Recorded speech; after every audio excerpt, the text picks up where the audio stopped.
Thank you, Jennifer, for joining us today for our Hub Highlights Artist Interview Spotlight. So tell our audience a little bit about yourself. A little bit about myself. So I have been working in music for quite a few years, and that is based on my family. And growing up in a very musical type of family, my mom was a singer, my dad was in a band, so it's just kind of something I grew up with and I enjoyed in the household.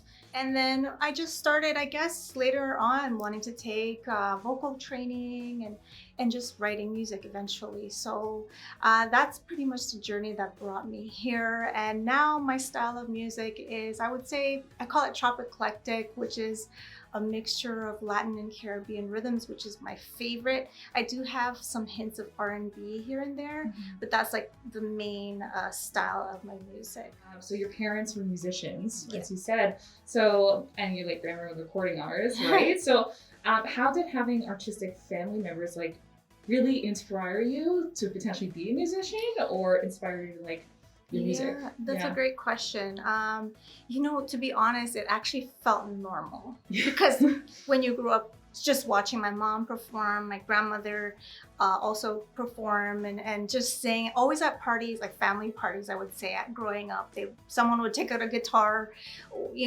everyone would start singing. It was just normal. So then I never really thought twice about it. But of course, when I was younger, I was actually a little bit more shy. So it was almost like it helped me break out of my shell taking the lessons. I didn't realize I wanted to actually get into songwriting until later on when I was in high school, I would say, and there was like poetry class. And I used to love writing poetry and creative writing. So that's when I realized maybe I should start songwriting because I enjoy singing. I enjoy like singing in front of people. And that's how it kind of started. Great. So when did you start going into like, I'm going to do this more regularly, like your new music coming out? When did that all kind of start? Yes, that's a great question. The consistency of it, I think I would say was around 2006, 2007, when I actually started to write my very first album called Through the Rain. And I guess because I went through a lot of things. It was both ups and downs in life.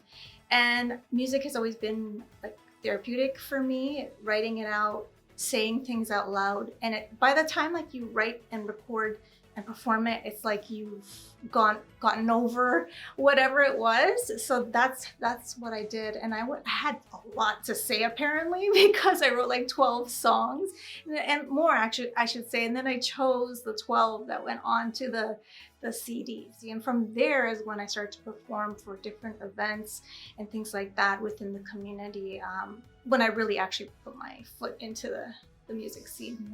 Yeah. Is there a favorite moment that you had throughout this? Yeah. Pinpoint one? Yeah. There's so many. I know it's hard to pinpoint. There's so many, but I would say when it comes to performance, I love performing more than I actually like recording in the studio. Only because there's so much pressure in the studio and you just repetitive over and over and over again. As opposed to performing live, it's just you're just letting it out and just sharing your story, and it just feels good. Most memorable, I would say, would be recent. I would say it was 2018 at the Living Arts Center at the RBC Theater, when I was chosen as one of the top 10 performers for the live series, open mic, I guess, from MAC and Living Arts Center both collaborated on that. And it was such an honor to do that with Andy Pacheco and then Mr. Williams and Juan Santos. They all joined me on stage as well. But I also enjoy outdoor performances. I don't know what it is. I love just being outdoors. So the amphitheater I've done a few times, and Latin festival called Inti Rami. I remember that. Outdoor was really nice. So yeah. You used to go by the name the Prof, right? And where did that inspiration for that name come from? And why are you now choosing to go with Jennifer Cortez? That's a great question as well. I would say the Prof is actually temporary. So Jennifer Cortez was my very first, that's my name. So I went by Jennifer Cortez originally. But I did take a break from music about a couple of years, 5 years. And then, I don't know, I guess I just started to think about how I wanted to come back as an artist. And because I just happened to be teaching at the time for post-secondary students. My title is professor, right? So then I'm like, it'd be fun to just like play up the prof in an artistic way and just like do, at first starting out stereotypical prof, like with the glasses and the blouses and the skirts. That's how I started, but then I started to build on that. And I thought it would be fun and be easier for people to remember as opposed to Jennifer Cortez. And I remember it didn't work because people would remember that name, right? But then that brand I built to be more lighthearted and more fun, not as deep, I would say. So a lot of the music, if you listen to it, is a lot of just happy, good vibes, nothing dramatic, But then I realized after doing it for a couple of years that I found it limiting. I didn't want to confuse people. Mm-hmm. I wanted to go back to the Jennifer Cortez of my original album. When I listened back to it, I was like, wow, so different, like so open. Some of the things I'm like, I can't believe I said that, like, when I listen back.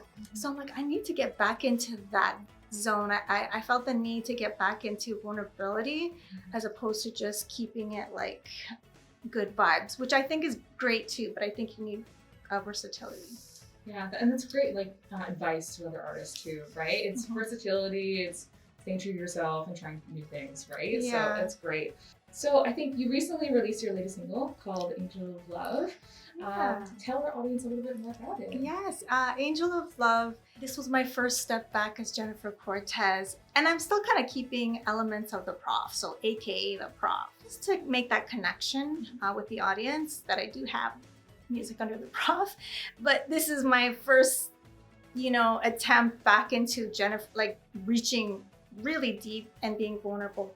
And this song came from, I guess during COVID, you have time to really think and reflect about things.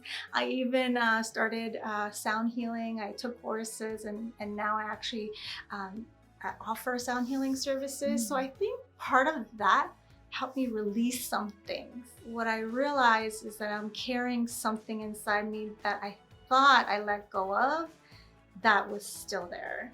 And I'm like, okay, this is still there. So I have to acknowledge this. And like I said, music has always been my therapy. So I decided to like talk about it, write about it, and then just saying it to release, just basically release it. Angel of Love, I'll explain a little bit. So that was my reason for doing that. But Angel of Love is about calling on an angel of love to really help you in a moment where maybe you're just not knowing what to do and you're in a place where it's just like, I'm lost almost, right? And so it's about love and relationships, that like my particular story in that, and being, I guess, that great love that you've had that just happened to not work out that you thought would, or was your kind of like soulmate type of thing and it didn't work out. Obviously it's heartbreaking, but you don't realize sometimes as people, we carry those things with us in our journey and we don't fully let it go. And it becomes like for me, it became a habit, really pushing people away. Like I'm talking about men, pushing them away. And I didn't realize that I started to do that as a habit. I don't want to do that. Like that was my way of kind of releasing and asking for an angel of love. And it was nice because other people seemed to resonate with it, because even though it wasn't maybe their exact story, some people have said, well, it connected with me because it was my self-love story. Or one person said they lost someone and they felt lost. So it was nice to hear that feedback from people. So what is the process like for you? Because you say that it comes from your experience and stuff. So what would the process be like? Okay, I have this in mind. Now I'm going to write a song and compose it. How is that like? Well, I'll talk about Angel of Love since the most recent. And I think it's when you're just reflecting on stuff and you have a lot in your mind. And really, it's just about sitting down. And for me, my process is, because I'm not a composer or a producer, I have to hire someone to do that. And sometimes I don't have the music, but I'm able to write down at least a base of lyrics, my words, in the direction I want it to go. And that's how I started. It's just getting out how I'm feeling. It doesn't necessarily have to sound, finished, but just whatever I'm feeling, I just write it all out. And then when I start working with a producer with music, then it's trying to pick the words that kind of flow nicely and things like that. So, in that in mind, do you have plans for new singles coming out? Any performances now things are opening up? Yeah, so I do have another song. So I was inspired, I guess. Right? I do have another song coming out, and this will be in May. So it's called Luna. It's in Spanish. So Angel of Love is bilingual. There's another artist featured on it as well. You will notice that, called Bogo. Very, very talented artist, male artist. And Luna is just me, fully me, song completely in Spanish. And I'm excited about that one. So that'll be in May. Performances, I'm going to see, things are opening up. So I'm just looking forward to getting back out there. And yeah, I think we're all looking forward to seeing it, right? How can people stay up to date with you? What is your website and social media handles? Yeah, my social media handles, if in Instagram would be at Jennifer Cortez Music. They can find me online, my website, jennifercortezmusic.com.